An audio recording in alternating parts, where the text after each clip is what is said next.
क्या हुआ जब अचानक पहुंचा सैकड़ों नागों का झुंड अयोध्या और इनका संबंध नागलोक से बताया जा रहा है।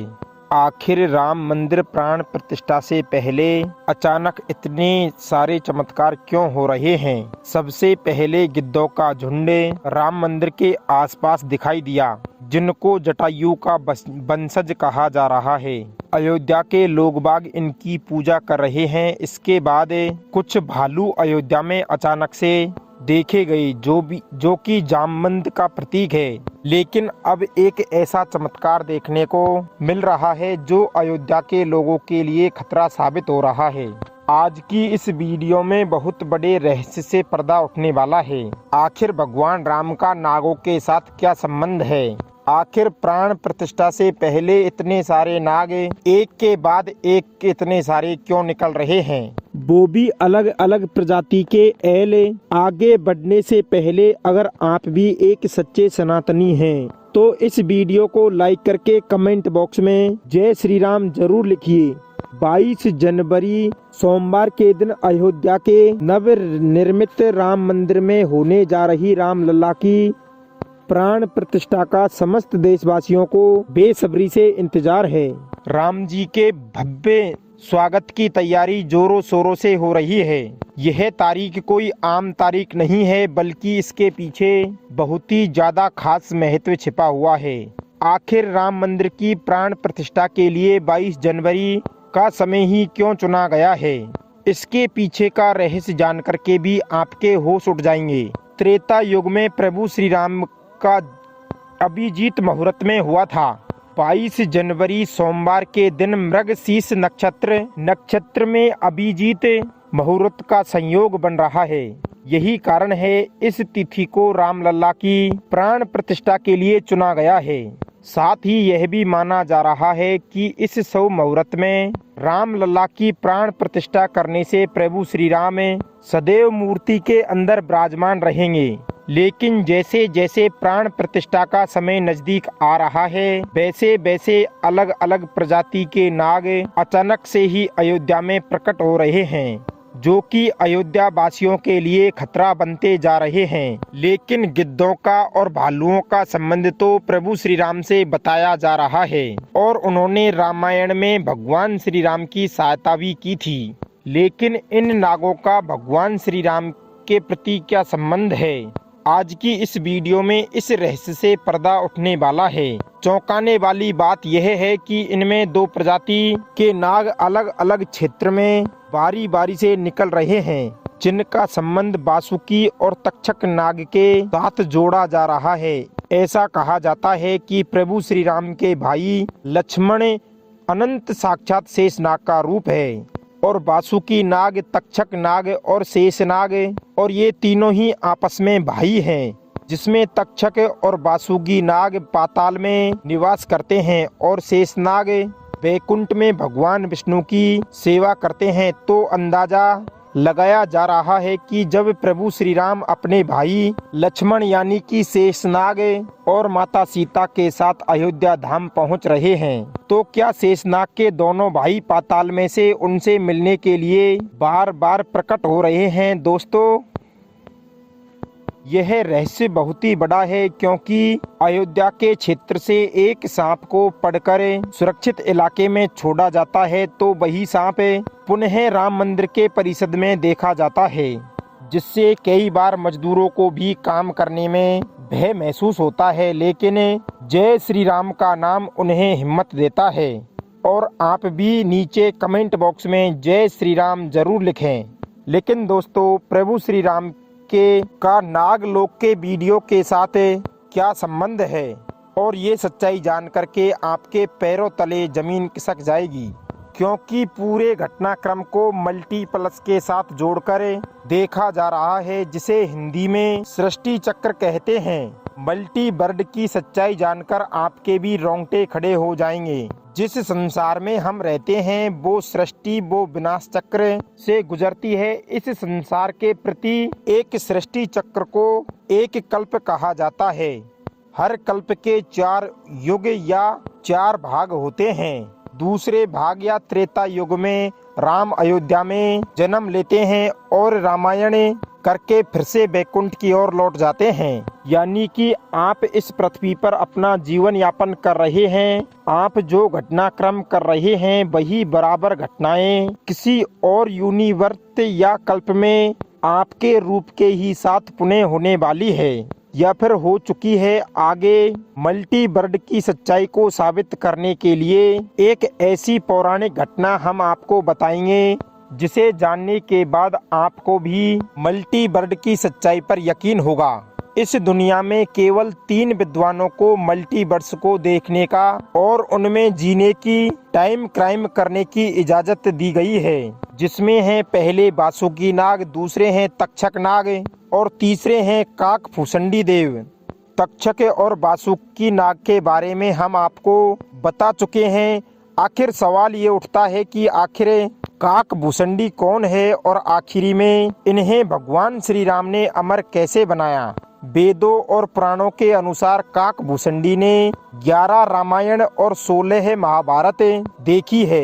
वे कल्प के अंत तक अपने शाश्वत रूप में जीवित रहे थे और भगवान राम ने ही काकभूषणी को अमर बनाया था। कौवे के रूप में अपने एक जन्म के दौरान काकभूषणी की मुलाकात बालक राम से हुई। प्रभु श्री राम खेल रहे थे, तब उसने उसे पकड़ने की कोशिश की।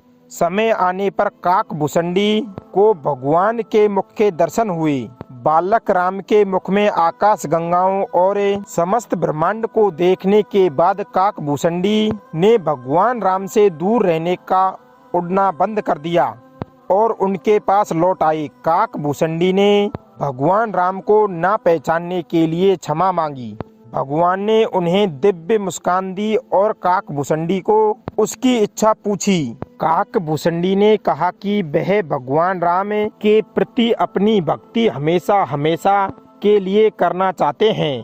काकभूषणी के प्रेम और समर्पण से प्रसन्न होकर भगवान राम ने उन्हें आशीर्वाद दिया कि काल काकभूषणी को कभी नहीं मार सकता और वे इस कल्प के अंत तक जीवित रहेंगे। जिसके बाद सृष्टि के 27 चक्रों तक जीवित रहे। उन्हें अमरता का वरदान प्राप्त हुआ। वे कौवे के रूप में जीवित रहे क्योंकि उन्हें भगवान राम के निकट रहने का अवसर मिलता रहे। और जब भी भगवान श्री राम का जन्म होता है तब वे अयोध्या जाते हैं और भगवान राम को बच्चे के रूप में बड़ा होते हुए, खेलते हुए देखते हैं। यह भी हो सकता है काकभूषणी अयोध्या में भी हाल फिलहाल मौजूद हो और राम मंदिर के निर्माण के कार्य को अपनी आंखों से देख रहे हो। यानी कि ये तीनों विद्वान अपनी मर्जी से किसी विकल्प यानी कि यूनिवर्स में जा सकते हैं। ये टाइम ट्रेवल कर सकते हैं और अयोध्या में अचानक से नागों का पाया जाना और वो भी प्राण प्रतिष्ठा से पहले। तो इनका संबंध भी वासुकी और तक्षक नाग से है। लगाना गलत नहीं होगा और इन नागों के दर्शन मात्र से भक्तों का उद्धार हो जाता है। लेकिन कई लोग होंगे जो अभी भी मल्टीवर्स यानी कि इस सृष्टि चक्र को मानने को तैयार नहीं हैं। लेकिन आगे हमें एक ऐसी सच्ची कहानी आपको बताने जा रहे हैं जिसका संबंध रामायण से जुड़ा है और उसे जान करके आपको विश्वास हो जाएगा कि मल्टीवर्स वास्तव में होता है। जिस तरह इस दुनिया में आने वाले हर इंसान की मृत्यु निश्चित होती है, उसी तरह इंसान रूप में जन्म लेने वाले भगवान के अवतारों का भी इस धरती पर एक निश्चित समय है और वो समय समाप्त होने के बाद उन्हें भी अपने प्राण त्यागने पड़ते हैं और अपने लोक वापस जाना होता है। उसी प्रकार भगवान श्री राम भी इस लोक को वापस छोड़ करके वापस विष्णु लोक चले गए। भगवान श्री राम की मृत्यु में सबसे बड़ी बाधा उनके प्रिय भक्त हनुमान थे, क्योंकि हनुमान के होते हुए यम की इतनी हिम्मत नहीं थी कि वो राम के पास पहुंच चुके। लेकिन स्वयं श्री राम से इसका जो हल निकाला वो मल्टीवर्स यानी कि सृष्टि चक्र के साथ जुड़ा गया। और एक दिन भगवान राम जान गए कि उनकी मृत्यु का समय हो गया है और वो जानते थे कि जो जन्म लेते हैं उसको मरना पड़ता है। और फिर उन्होंने कहा कि यम को मुझ तक आने दो, मेरे लिए मुझे मेरे बैकुंठ और स्वर्गिक धाम जाने का समय आ गया है। लेकिन मृत्यु के देवता यम अयोध्या में प्रवेश करने से डरते थे, क्योंकि उनको राम के परम भक्त और उनके महल के मुख्य प्रहरी हनुमान से भय लगा रहता था और उनके प्रवेश के लिए मुख्य दरवाजे से हनुमान को हटाना जरूरी था। इसलिए भगवान राम ने अपनी अंगूठी को महल के एक फर्श के एक छेद में से गिरा दिया और हनुमान से उसे खोजकर लाने के लिए कहा। हनुमान ने स्वयं का रूप बिल्कुल भौरे जैसा बना लिया और केवल उस अंगूठी को ढूंढने के लिए उस दीवार की छेद में प्रवेश कर गए। और वो छेद एक छेद नहीं था, बल्कि एक सुरंग का रास्ता था जो सांपों के नगर नागलोक तक जाता था। हनुमान वहां नागों के राजा वासुकी से मिले और अपने आने का कारण बताया। वासुकी हनुमान को नागलोक के मध्य में ले गए, जहां पर अंगूठियों का पहाड़ जैसा ढेर लगा हुआ था। वासुकी ने कहा कि यहाँ पर आपको भगवान राम की अंगूठी अवश्य मिल जाएगी। हनुमान जी सोच में पड़ गए कि वो उसे कैसे ढूंढ पाएंगे, क्योंकि ये तो भूसे में सुई ढूंढने के जैसा था। लेकिन सौभाग्य से उन्होंने जो पहली अंगूठी उठाई थी वो भगवान राम की ही थी और आश्चर्यजनक रूप से उसने दूसरी अंगूठी उठाई, वो भी प्रभु श्री राम की ही निकली। और वास्तव में उस ढेर में जितनी भी अंगूठी थी वो सब एक प्रकार की ही थी। अब इसका क्या मतलब है? भगवान हनुमान जी सोच में पड़ गए। वासुकी नाग वाले जिस संसार में हम रहते हैं वो शुरू भी होता है और प्रलय के साथ उसका अंत भी हो जाता है। प्रति एक कल्प में चारों युग आते हैं और वे समाप्ति हो जाते हैं। हर सतयुग में एक बानर इस अंगूठी का पीछा करता है और पृथ्वी पर भगवान राम मृत्यु को प्राप्त हो जाते हैं। इसलिए यह सैकड़ों हजारों कल्पों से चली आ रही अंगूठियों का ढेर है। सभी अंगूठियां वास्तविक है। अंगूठियां गिरती रही और उनका ढेर बड़ा होता रहा। भविष्य के रामों के लिए भी यहाँ की अंगूठियों के लिए भी यहाँ पर काफी जगह है। हनुमान जी जान गए कि उनका नागलोक में प्रवेश और अंगूठियों के पर्वत से साक्षात कोई आकस्मिक घटना नहीं थी। यही मल्टीवर्स का रहस्य था, या यही राम जी को उनको समझाने का मार्ग था कि मृत्यु को आने से कभी रोका नहीं जा सकेगा। राम मृत्यु को प्राप्त होंगे, संसार समाप्त होगा, लेकिन हमेशा की तरह संसार पुनः बनता है और राम भी पुनः जन्म लेंगे। इस घटना के बाद भगवान श्री राम सरयू नदी में समाहित हो गए। उसके बाद अयोध्या का एक एक बांसी भी सरयू नदी में समाहित हो गया। यहाँ तक कि कीट पतंगे, अयोध्या के पशु पक्षी भी उस सरयू नदी में समाहित हो गए। ऐसा कहा जाता है कि अयोध्या में जितने भी रहीवासी रह रहे थे वे सभी देवी देवताओं के ही अंश थे, जो देखने के लिए अयोध्या में रहवासियों की तरह रह रहे थे। जब रामायण काल पूरा हुआ तो वे भी प्रभु श्री राम के साथ वे भी अपने अपने धाम लौट गए। मात्र अयोध्या का भूभाग ही बच गया और वर्षों तक यह भूमि यूं ही पड़ी रही। बाद में भगवान श्री राम के पुत्र कुश ने अयोध्या को फिर से बसाया। इसका वर्णन कालिदास के ग्रंथ रघुवंश में मिलता है। रामायण के अनुसार कुश ने ही सर्वप्रथम पत्थर के खम्भों वाले मंदिर का अपने पिता प्रभु श्री राम की पूज्य जन्मभूमि अयोध्या में निर्माण करवाया। वही जैन परंपराओं के मुताबिक के अयोध्या को ऋषभदेव ने फिर से बसाया था। भविष्य पुराण के अनुसार उज्जैन के महाराज विक्रमादित्य ने ईसा पूर्व में एक बार फिर से दूसरी बार उजड़ी हुई अयोध्या का फिर से निर्माण करवाया। धार्मिक ग्रंथों के अनुसार उन्होंने अयोध्या में सरयू नदी के लक्ष्मण घाट को आधार बनवा करके 360 मंदिरों का निर्माण करवाया था। वे भगवान विष्णु के परम भक्त थे और इसीलिए उन्होंने ही प्रभु श्री राम जन्मभूमि पर एक भव्य एवं दिव्य मंदिर का निर्माण करवाया था। हिंदू पक्ष का दावा रहा है कि बाबर से पहले भी 1833 में मुस्लिम आक्रमणकारी सालाद मसूर ने जन्मभूमि मंदिर को ध्वस्त कर दिया था। अयोध्या में राम जन्मभूमि मंदिर की विवाद की कहानी 1528 से शुरू हो गई थी। हिंदुओं का दावा रहा है कि मुगल आक्रमणकारी अकबर ने उस पवित्र जगह को तोड़ करके उसमें मस्जिद का निर्माण करवा दिया। अयोध्या राम जन्मभूमि बाबरी मस्जिद विवाद के ऊपर अपना ऐतिहासिक फैसला देते हुए सुप्रीम कोर्ट ने उन सिख सब ग्रंथों को भी महत्व ग्रंथ माना है और सबूत माना है, जिसके मुताबिक सिख धर्म के संस्थापक गुरु नानक देव आक्रमणकारी बाबर के भारत आने से पहले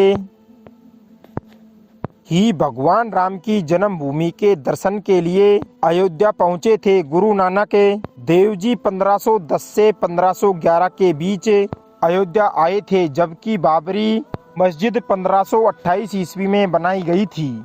इतिहासकारों के अनुसार वहां पर बाबर के कहने से बाबर के एक सूबेदार ने वहां पर मस्जिद का निर्माण करवाया था। 23 दिसंबर 1939 को प्रभु श्री राम जन्मभूमि मंदिर के इतिहास में एक बार से फिर से जबरदस्त मोड़ आ गया। उस दिन प्रभु श्री राम लल्ला की प्रतिमा मस्जिद के अंदर अचानक से विराजमान हो गई। ये विवाद इतना बड़ा कि आखिरकार तत्कालीन सरकार उस ढांचे को विवादित मानकर उस पर ताला ठोक दिया और उस ढांचे के अंदर की नमाज रुक गई, लेकिन बाहर राम चबूतरे और परिषद के बाकी हिस्सों पर पूजा अर्चना निरंतर चलती रही।